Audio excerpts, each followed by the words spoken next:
It has very intricate design actually, elaborate design. For what purpose it has evolved to take such a complex design is a question. Every part is having intricate details of unparalleled complexity.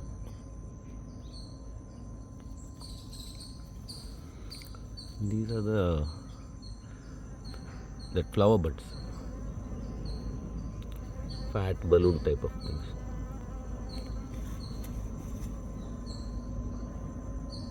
With design, venation, very intricate only.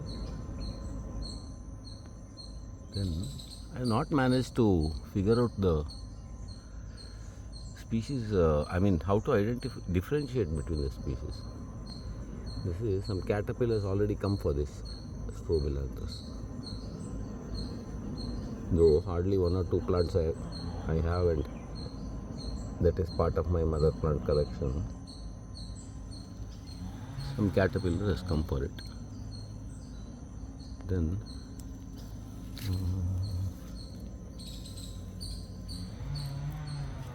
the sideways view is like this. Here also some insect is there.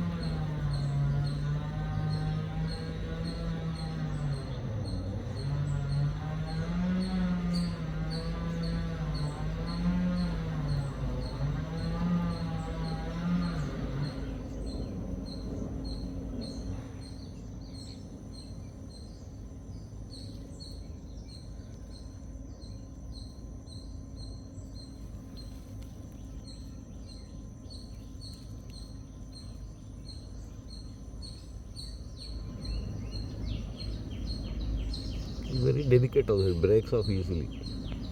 Stems are quite brittle,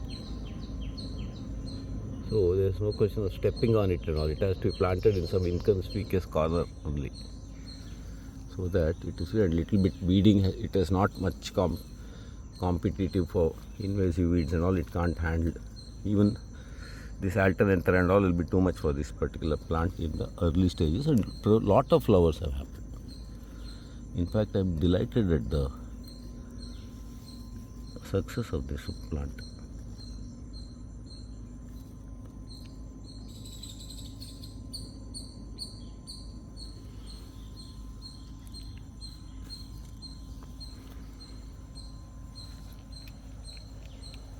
I planted it at the base of the hedge actually.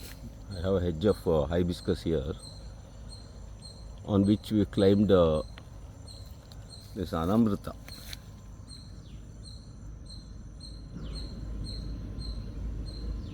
Anamrita means it is opposite of amrita.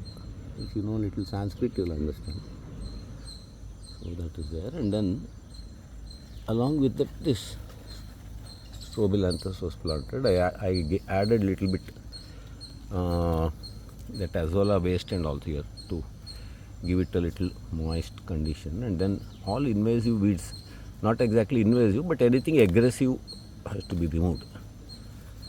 These plants can't tolerate that at this stage. Maybe in due course it can.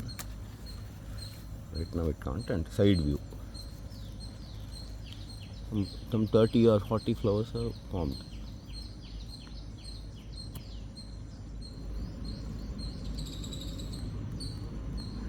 The Strobilanthus are actually quite easy to grow. That's what I am discovering. For all their supposed rarity, they can be propagated quite easily from cuttings itself.